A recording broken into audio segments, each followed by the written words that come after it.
Morning dear student. आज हम पढ़ने वाले हैं क्लास 4th में maths. So open your book. इसमें हमने एक्सरसाइज 8.4 में क्वेश्चन नंबर 4 तक कर लिया था। आज हम करेंगे क्वेश्चन नंबर 5 से 10 तक। ओके, तो सभी लोग आप अच्छे से समझेंगे, उसके बाद फिर कॉपी में नोट करेंगे। क्वेश्चन नंबर 5 दिया, find the common factor of 60, 64 and 80। तो हमें 60, 64, 80 का हमें क्या बताना है, कॉमन फैक्टर्स बताना है। तो इसको सॉल्व करते हैं। इसमें क्वेश्चन नंबर 5 में 60, 64 और 80 की सबसे पहले तो हम फैक्टर्स लिखेंगे, है ना। तो 60 के फैक्टर्स हो जाएंगे 1 2 3 4 5 6 10 12 20 30 60। 64 के हो जाएंगे 1 2 4 8 16 32 एंड 64। 80 के हो जाएंगे 1 2 4 5 8 10 16 20 40 एंड 80। ओके, अब इसमें से कॉमन फैक्टर्स बताना है हमें। तो ये कॉमन फैक्टर्स हो जाएंगे, यहाँ तो सभी में जो कॉमन है, जैसे 1 इसमें भी है, इसमें भी है, इसमें भी है, तो ये 1 हो जाएगा, ये कॉमन हो गया, है ना। इसमें 2 है, यस इसमें है, यस इसमें है, तो ये सब में 2 है, तो हम इसको भी निकाल लेंगे और हमने लिख दिया 2, तो ये भी कॉमन हो गया। 3 है क्या सब में, इसमें है बट इनमें नहीं है। 4 है क्या, 4 इसमें है, इसमें है और इसमें भी है। मतलब ये 60, 64 और 80 सब में होना चाहिए ये, ठीक है। तो कॉमन फैक्टर कहलाएंगे। तो ये हो गया हमारा 4। अब इसके अलावा 5 है क्या, इसमें नहीं है, इसमें है। 6 है क्या, इसमें नहीं है, इसमें भी नहीं है। 10 इनमें नहीं, सिर्फ इसमें है, इसमें नहीं है, मतलब ये कॉमन नहीं कहलाएगा, तीनों में हमें मिलना चाहिए। 12 नहीं है। 20 इसमें है पर इसमें नहीं है। 30 इसमें है पर इसमें है बस है, इसमें नहीं है ना, दोनों में नहीं है। 60 इसमें बस है, बाकी में नहीं है। तो कॉमन फैक्टर्स ओनली 1 2 एंड 4 हो जाएंगे, ठीक है।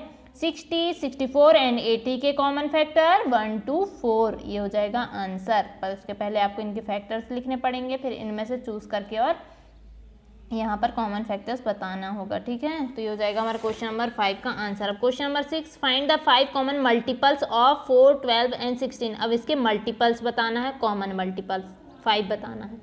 तो 4 12 एंड 16 के सबसे पहले हम लिखेंगे मल्टीपल्स, ठीक है। मल्टीपल्स लिखने के बाद हम उसमें से कॉमन मल्टीपल्स देखेंगे। तो 4 के मल्टीपल्स कौन कौन से हो जाएंगे, 4 8 12 16 20 24 28। हमने इतना सारा क्यों लिखा है, क्योंकि हमें 5 चाहिए, ठीक है। 5 मल्टीपल्स चाहिए, 5 कॉमन मल्टीपल।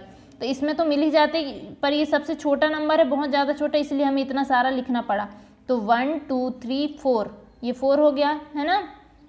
और एक 240 और एक 240 यहाँ पर होगा, ये लास्ट का ये हो जाएगा, ये भी कॉमन है, ठीक है। तो 1 2 3 4 5, तो 5 बनाने के लिए हमें इतना सारा कॉमन लिखना पड़ा है। इसका बहुत सारा मल्टीपल्स लिखने पड़े हैं ना, तो इसके इतने सारे मल्टीपल्स हो जाएंगे, तो इनको लिखना पड़ेगा आपको, क्योंकि इसी में से चूज़ करके हमें 5 लिखने हैं। 12 के ये लिखा हमने, 16 का ये लिखा। हम इनको कम क्यों नहीं लिखा है, क्योंकि हमें पूरा एंड यहाँ तक लिखना चाहिए था। वैसे तो चाहे जितना तक तो लिख सकते हैं, वैसे भी फैक्टर्स हैं, सॉरी मल्टीपल्स। तो हमें यहाँ तक लाने के लिए 1 2 3 4 5, मतलब 5 मल्टीपल्स चाहिए था, इसीलिए हमने इतना सारा लिखा है। क्योंकि अगर हम यहाँ तक भी लिखते तो आगे और हमें मल्टीपल्स मिलते ही नहीं, इसलिए हमने इसके मल्टीपल्स, तो ये मल्टीपल्स आप लोग लिख लीजिएगा फेयर कॉपी में, ठीक है। जिसके कॉमन मल्टीपल्स क्या हो जाएंगे, 48 96 144 और 192 240। ओके, अब next question, question number 7, what is HCF of को प्राइम नंबर्स। मतलब जो को प्राइम नंबर्स के जो एचसीएफ है वो क्या है, ये बताना हमें। तो ये हो जाएगा 1 answer. Next question, right prime number from 1 to 50। 1 से लेके 50 तक के हमें प्राइम नंबर्स बताना है, ठीक है। 1 से लेके 50 तक के प्राइम नंबर्स कौन से होते हैं, ये हमको बताना है। तो इसका आंसर हो जाएगा क्वेश्चन नंबर 8 का, ठीक है। क्वेश्चन नंबर 8 के जो प्राइम नंबर्स रहते हैं वो कौन से हो जाएंगे, 2 3 5 7 11 13 17 19 23 29 31 37 41 43 और 47। इस टाइप से इनके प्राइम नंबर्स हो जाएंगे, ठीक है। क्वेश्चन नंबर 8 का ये है answer. Next question, question number 9, right even number from 1 to 50। 1 से लेके 50 तक के इवन नंबर्स हमको बताना है। तो कौन से हो जाएंगे ये, 2 4 6 8 10 12 14 16 18 90 18 90 नहीं है, 20 22 24 26 28 30 32 34 36 38 40 42 44 46 48 एंड 50, ये हो जाएंगे इसके इवन्स नंबर। हमने बताया है आपको इवन नंबर क्या होते हैं, जो 2 से डिवाइड हो जाएं, और ऑड नंबर क्या होते हैं, जो 2 से डिवाइड नहीं होते हैं। अब हमें ऑड नंबर बताना 51 से लेके 100 तक, ठीक है। तो ये हो जाएगा 51, क्योंकि ये डिवाइड नहीं होगा 2 से। 53 ये भी डिवाइड नहीं होगा। 57, 55, 57, 59, 60, 63, 65, 67, 69, 71, 73, 74, 77, सॉरी 75 ही है, 77, 79, 81, 83, 85, 87, 89, 91, 93, 95, 97, 99 ये हो जाएंगे इसके ऑड नंबर। ठीक है, तो इस टाइप से क्वेश्चन नंबर 10 हमारा हो जाएगा कंप्लीट। ऑड नंबर जो 2 से डिवाइड नहीं होते, इवन नंबर जो 2 से डिवाइड हो जाते हैं। ठीक है, जो भी नंबर्स के बारे में हमने बताया है वो आप अच्छे से पढ़ लेंगे तो समझ में आ जाएगा आप लोगों को। ठीक है, अब नेक्स्ट चैप्टर 9 स्टार्ट करते हैं, common factor and common multiples के बारे में। ठीक है, तो क्वेश्चन नंबर 1 एक्सरसाइज 9.1 में देखेंगे, हमें इसमें बताना है कॉमन फैक्टर्स बताना है। ठीक है, तो 4 और 16 के कॉमन फैक्टर्स क्या होंगे, तो इनका सॉल्यूशन देख लेते हैं हम लोग। ठीक है, तो इसके सॉल्यूशन हो जाएंगे, यहाँ पर देखेंगे आप 4 के फैक्टर कौन कौन से होंगे, 1, 2 एंड 4। ये जो नंबर हैं 4 को पूरी तरह से डिवाइड कर रहे हैं।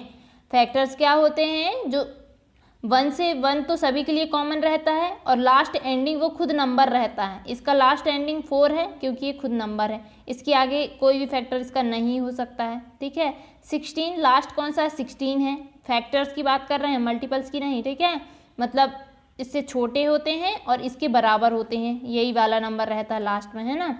तो इस टाइप से 4 के जो मल्टीपल्स हैं, 1 से आप फर्स्ट से करके बताते हैं हम आपको। ठीक है, ये 1 से डिवाइड हो जाएगा 4, यस हो जाएगा, तो ये इसका फैक्टर हो गया। 2 जब 4 होता है, ये भी अच्छी तरह से डिवाइड हो रहा है। 3 की टेबल में 4 आता है क्या, नहीं आता है, नहीं होगा डिवाइड, तो ये 3 नहीं आया। 4 हाँ 4 1 जा 4 होता है। 5 अब तो 5 तो आ ही नहीं सकता, इससे ऊपर क्या आएगा जब डिवाइड ही नहीं होगा, तो यहाँ 1 यस 16 हो जाएगा। 2 यस हो जाएगा, 2 8 जा 16 होता है। 3 की टेबल में 16 आता है, नहीं आता है, डिवाइड नहीं होगा, है ना। 4 की टेबल में आता है 16, यस। 5 की नहीं आता है, नहीं होगा डिवाइड। आप ऐसा डिवाइड भी करके देख सकते हैं, जैसे 5 होगा क्या, नहीं होगा, पूरी तरह से डिवाइड होना चाहिए, लास्ट में 0 0 आना चाहिए, तो ये नहीं होगा। 6 से होगा क्या, नहीं होगा। 7 से होगा, नहीं होगा। 8 से होगा क्या, यस होगा, इसलिए लिख लिया, और लास्ट में 16 लिख लिया क्योंकि ये 9 10 11 12 13 इनमें से नहीं होता ये। ठीक है, ये हो गया। अब इसके कॉमन फैक्टर देख लेते हैं। 1 इसमें है, इसमें भी है, यस, तो ये हो गया 1। 2 इसमें है, इसमें भी है, यस, तो 2। 4 इसमें है, इसमें भी है, यस, तो 8 है क्या इसमें, नहीं है। 16 है क्या इसमें, नहीं है, तो कॉमन फैक्टर 1 2 4 हो जाएगा। नेक्स्ट बी नंबर का क्वेश्चन देखेंगे। 9 के 1 3 9 और 18 का 1 2 3 6 9 ये हो जाएंगे फैक्टर, और कॉमन फैक्टर हो जाएंगे 1 3 9। इसमें से कॉमन फैक्टर हो जाएंगे 1 2 4 8। ठीक है, इसके कॉमन फैक्टर हो जाएंगे 1 और 5, तो फैक्टर लिखेंगे फिर कॉमन फैक्टर लिखेंगे इस टाइप से। नेक्स्ट का देखेंगे आप लोग, इसके कॉमन फैक्टर हो जाएंगे, फैक्टर्स तो ये हो जाएंगे, कॉमन फैक्टर्स का हो जाएगा 1 2 4 8 16। इसके कॉमन फैक्टर हो जाएंगे 1 और 5। ठीक है, इसके कॉमन फैक्टर हो जाएंगे 1 2 4 5 10 और 20। ओके, नेक्स्ट क्वेश्चन जो दिया है, इसके जो कॉमन फैक्टर जाएंगे 1 3 9, ये फैक्टर्स दिए हुए हैं। अब हम इसमें से हमें कॉमन फैक्टर लिखना था, तो आप लोगों को फैक्टर भी बनना चाहिए, कॉमन फैक्टर भी बनना चाहिए। जब फैक्टर लिख लेंगे तो कॉमन फैक्टर तो ऑटोमेटिक ही आप लोग चूज़ करके लिख ही सकते हैं, दोनों में जो कॉमन हो। ठीक है, जो दोनों में मिले हमें वो हो जाएगा कॉमन फैक्टर। नेक्स्ट क्वेश्चन देखेंगे आप लोग, ये हो गए हमारे एच तक के क्वेश्चन के आंसर। ठीक है, नेक्स्ट क्वेश्चन दिया हुआ है question number 2, which is the following pair have को प्राइम नंबर। यहाँ पर जो जोड़े में दिए हुए हैं 24 और 36, तो हमें ये बताना है कि ये को प्राइम नंबर है कि नहीं, मतलब सहभाज्य संख्या। तो जिसमें से एक उसका जो रहता है ना, दोनों में से एक का क्या होता है, ये फैक्टर्स होते हैं। ठीक है, सिर्फ एक ही फैक्टर होता है, जैसे 24 और 36 में दोनों में से एक ही कॉमन फैक्टर रहता है। ठीक है, तो इसमें से तो बहुत सारे मिल जाएंगे हमें, तो ये हो जाएगा 9, ये को प्राइम नंबर नहीं है। जैसे ये 15 और 17, ठीक है, जैसे हम 15 का लिखेंगे और 17 का लिखेंगे, तो सबसे पहले 15 के लिखेंगे और 17 का लिखेंगे, इसमें से सिर्फ ना एक ही मिलेगा कॉमन। ठीक है, एक ही को प्राइम नंबर मिलेगा, इसीलिए हो जाएगा यस, तो ये को प्राइम नंबर है। इन दोनों में से तो बहुत सारे मिल जाएंगे, इसमें से ये 2 के भी हो जाएंगे, है ना, 1 भी हो जाएंगे, तो सिर्फ एक ही मिलना चाहिए को, मतलब एक ही वो मिलना चाहिए क्या, कॉमन फैक्टर मिलना चाहिए, है ना। फैक्टर अगर कॉमन फैक्टर एक ही मिलेगा मतलब वो को प्राइम नंबर्स है, और अगर ज़्यादा मिलेंगे मतलब वो नहीं है, तो ये नहीं है और ये है, क्योंकि इसमें से सिर्फ एक ही का मिलेगा, है ना, या तो इन दोनों में से सिर्फ एक ही कॉमन रहेगा। ओके, 1624 में ये नहीं है, यस ये है, यस ये भी है और नो ये नहीं है। तो इस टाइप से हो जाएंगे को प्राइम नंबर्स कौन से हैं और कौन से नहीं हैं, जोड़े में दिए हुए हैं। Fill in the blanks. Next, common factor 4 and 8। 4 and 8 के जो कॉमन फैक्टर हैं 1 है, 2 है और 4 है। ठीक है, ये नहीं है, समझाने के लिए हमने बताया था। Two numbers having 1 as common factor as not को प्राइम नंबर। जिसके एक ही कॉमन फैक्टर होता है उसको को प्राइम नंबर्स के रूप में जाना जाता है, को प्राइम नंबर। ठीक है। Next, prime number have only 2 factor 1 and number itself. जो प्राइम नंबर्स रहते हैं उनके 2 फैक्टर्स होते हैं, एक तो 1 होता है और खुद नंबर होता है। कॉमन फैक्टर 5 एंड 6, जो 5 और 6 का जो कॉमन फैक्टर वो 1 हो जाएगा।